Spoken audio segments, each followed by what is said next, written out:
Hello and welcome. If you're new to my channel, my name is Christina, and in today's video, I really want to share some thrift shop finds. So we're going to cover 4 easy DIY projects.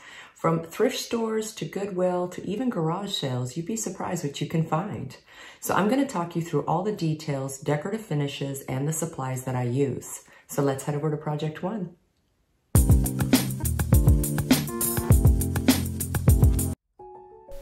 With some thrift store finds, I thought it might be fun to recreate some home decor using some easy techniques and simple products.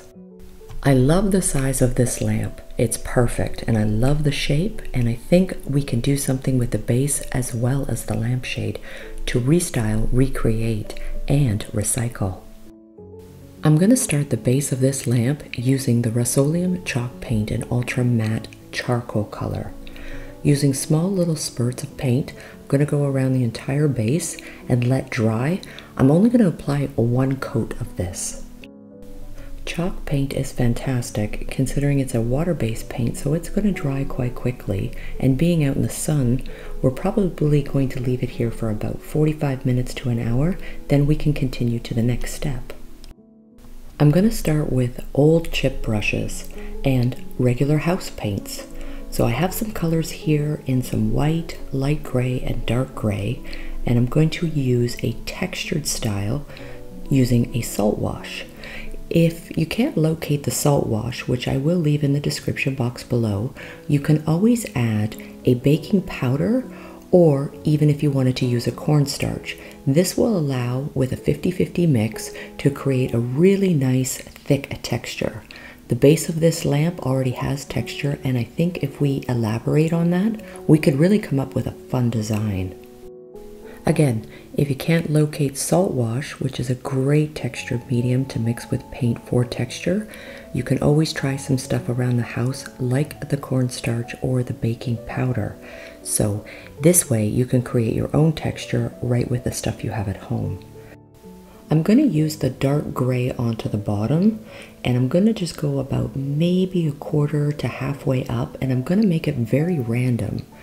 The chip brush that I'm using, I'm just going to stipple it on, and this is going to create a very, very irregular texture, and it looks very natural, almost like stone. For the method that I'm using, I am using separate brushes for each salt wash to paint mix that I have made. Then I also have a separate brush that has nothing on it. This way, when I want to blend my colors together, I can do it just by a light tapping motion, bringing the 2 colors together. When I use my original brushes with the colors, I can be a little bit more heavy about my stippling motion. When I use the separate brush to bring the colors together, I go very softly with it. I keep doing this with that separate brush until I'm happy with the blend. If for any reason the blending from the darker color to the lighter color are not quite cohesive, you can always go back and add in a little bit more paint. So working with the separate brushes really makes it fun, easy, and simple. If you decided you wanted to use a straight paint, the same method would apply, just with no of the salt wash or any textured medium. You're just going to use the straight paint, but the blending would still apply.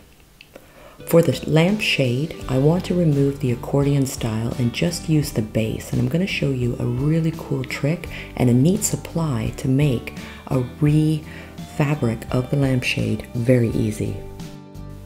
When I was at IKEA last time, I actually picked up some fabric, which is a beautiful linen fabric. So I'm going to use this for my new lampshade material. Something I've tried in the past works fantastic is the Gorilla Spray adhesive. So this is for material as well. What we're going to do is we're going to cut out the exact amount that we're going to need to fit the lampshade size.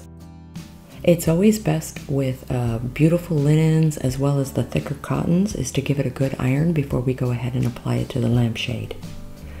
Now that we've cut out the fabric amount that we're going to need based on the math for this lampshade, we're going to just double check before we go ahead and cut any more fabric or apply the adhesive Gorilla Glue. All you're going to need is short little spurts of the Gorilla Spray adhesive onto the actual lampshade. You're going to roll your fabric. This way you can smooth out any bubbles or ripples and you'll have a nice smooth consistency. What's fantastic about the Gorilla adhesive is if you had any mistakes, you can pull the material and reapply it. What I want to do now is just cut off any loose fabric on the top and make nice, even, straight cuts all around the round portions on the top and the bottom of the lampshade. We're going to add in a little bit of the adhesive glue. This way we can fold down a nice straight line so everything's cohesive from the top and the bottom for the rim. I tried really hard, even with my husband's help, to make sure that we were only doing about an inch all the way around so it was nice and even.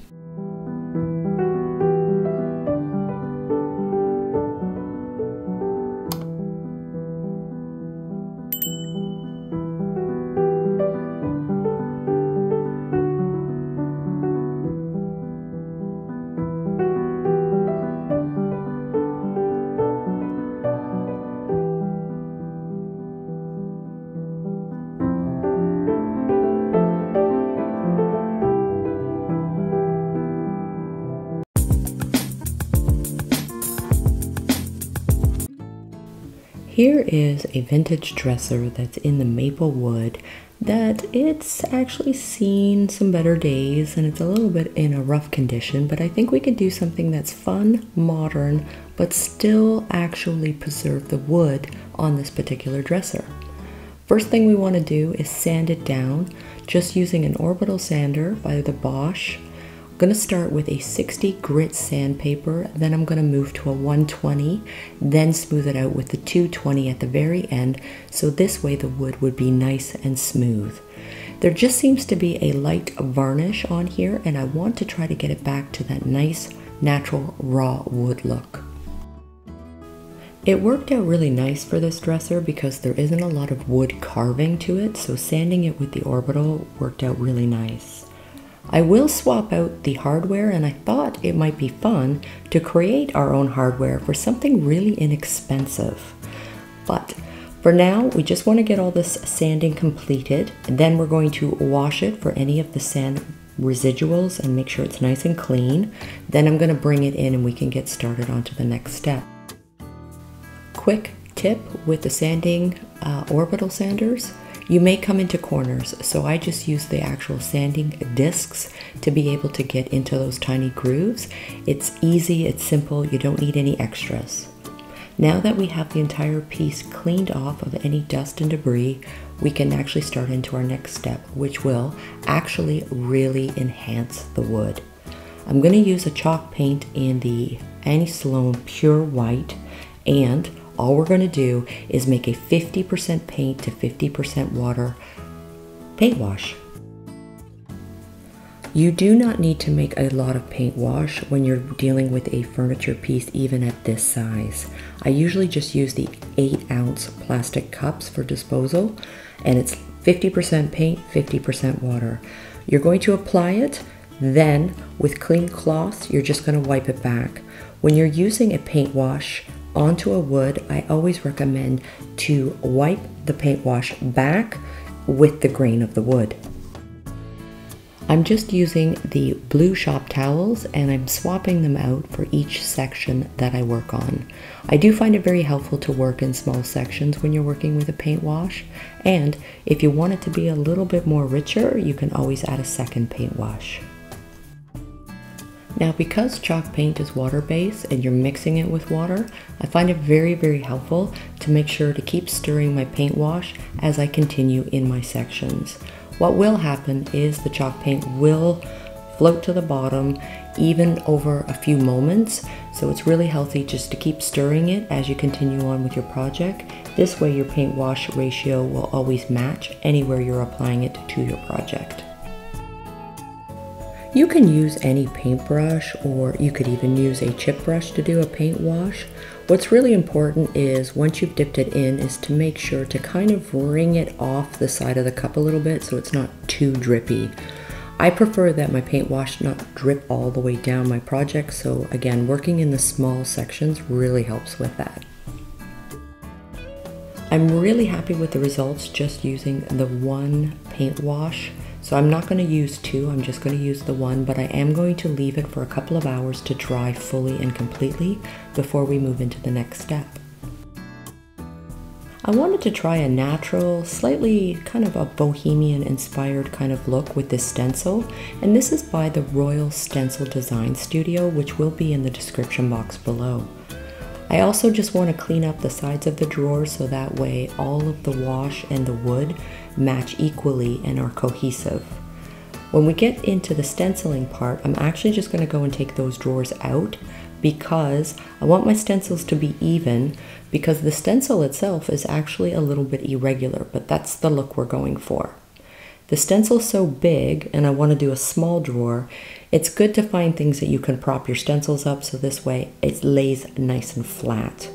It's really important that you use very little paint when you're rolling on with a stencil. Less is best. I'm using a 1.5 inch roller. This way I can pick the design based on this large stencil to suit the smaller portions of the drawers that I want to pick.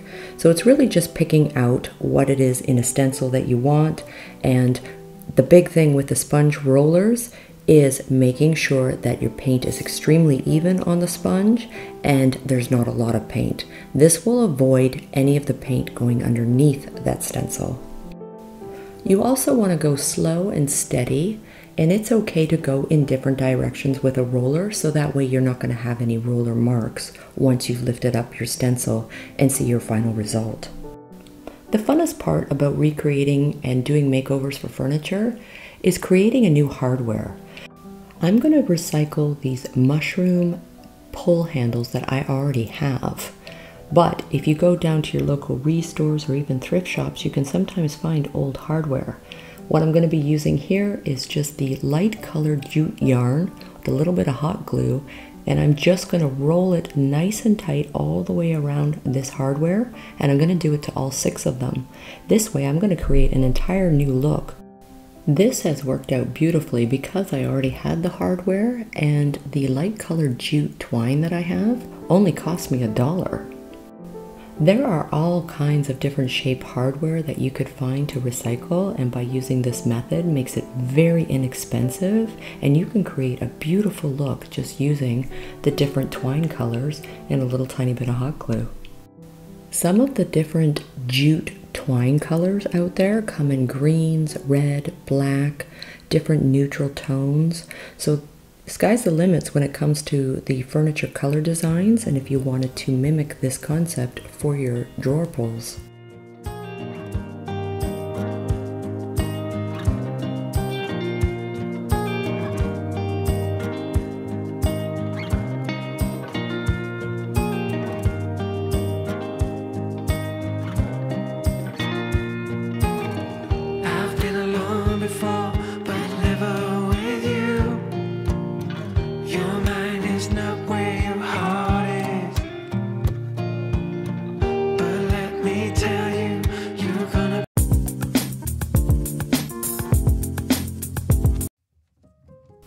This looks like a watering canteen, but it's actually a ceramic plant holder.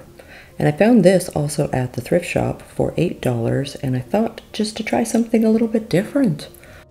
I actually do like the design and the paintwork that was done to it, but to try something a little bit different, I thought maybe we'd just try some really natural, easygoing decor with this, and to be able to put a plant into it, I'm going to use the Rust-Oleum Painter's Touch in a flat white. Simple spray, nice little spurts, nice and even. Because I'm going to be putting a white over some colored and design, I'm actually probably going to be using 2 to 3 coats in order to get a nice, good, full coverage. I really enjoy doing this outside because with the sun baking onto it, it's going to dry super fast. Probably best still to give it at least an hour to 2, so that way it's fully cured. Now what I'd like to do is actually use the thicker 1-inch jute rope. When I cut jute rope, it will actually start to fray. So any ends that I have, I will always put a little tiny bit of the hot glue and actually kind of seal it. So when I make an end, it will look a little bit more professionally tapered. That way it's not just kind of fringing out when I make an end. So what I've decided is for the top, I'm going to wrap the 1-inch jute all the way around, and I made little dots around the top parameter with the hot glue, and now I'm just going to kind of play with the style. I didn't really have one for this particular project. I'm just kind of going with it. I'm kind of going with the theme of something that's nautical, maybe a little bit coastal. So if we're going to put in a green plant or a flower, it could be for indoors or for outdoors. So all I'm doing is I'm just creating kind of these ends to match the style of this particular plant pot holder. So I'm just going to create these little edges with the jute rope. And again, the key is to tighten up any end cuts with the hot glue. So that way when it comes together, it just looks a little bit more professional and looks a lot more tidy. And it doesn't have all this fringe left over. There are some really good thrift shop finds, and sometimes we're not exactly sure what we could use it for, but making those simple neutral decor pieces, this way you don't have to spend a lot of money, and you can recreate, restyle, and recycle, and make something very neutral that could go into any room at any time, at any season. So I haven't decided on the plant I will put in, but if it's an indoor or an outdoor, I think this is a well-suited design that's going to kind of work with it a little bit, as it is one of these odd-shaped situations, and I'm actually really liking this nautical coastal look.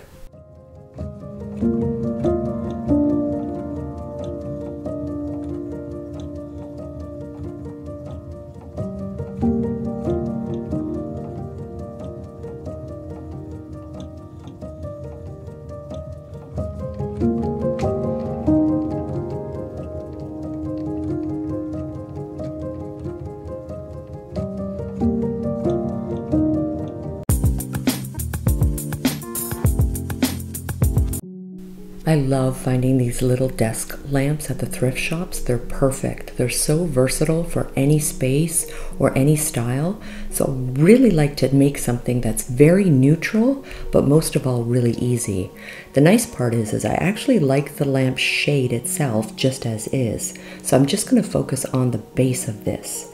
So I'm going to start with the Rust-Oleum chalk paint in the charcoal flat matte finish, and I'm just going to use one coat to cover over what's currently on here.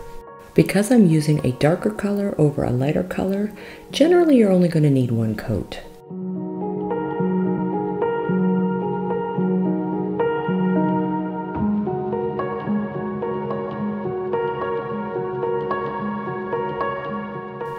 Using the paint and texture mix that I made from the very first project, I wanted to show a very easy way that you can create texture with zero effort.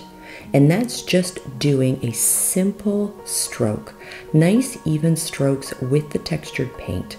So I'm thinking of doing something very simple with a bit of a modern look just by making this a two-tone.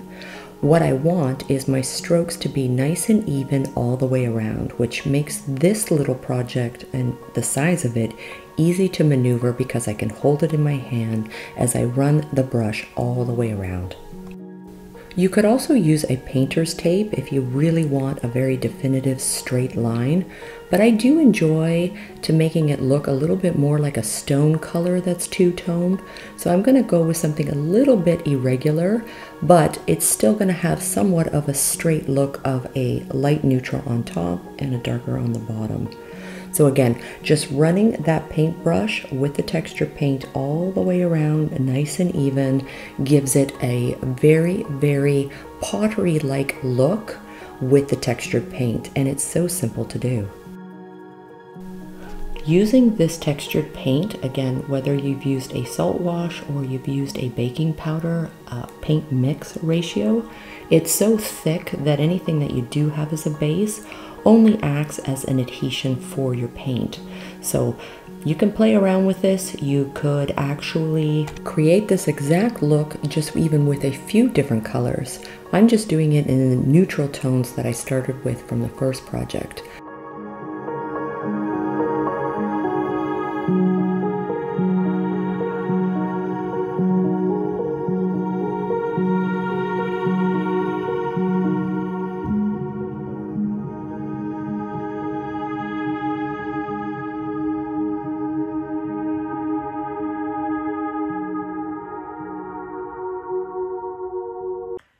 Thank you so much for joining me in today's video, and please, if you have any questions and or comments, leave me a comment in the comment box below. If you haven't already, hit the subscribe button and notification bell. That's going to tell you when I upload my next video. And until then, I'm really looking forward to sharing so many more DIYs, furniture transformations, and room makeovers. So take care for now. I'm really looking forward to seeing you next Saturday.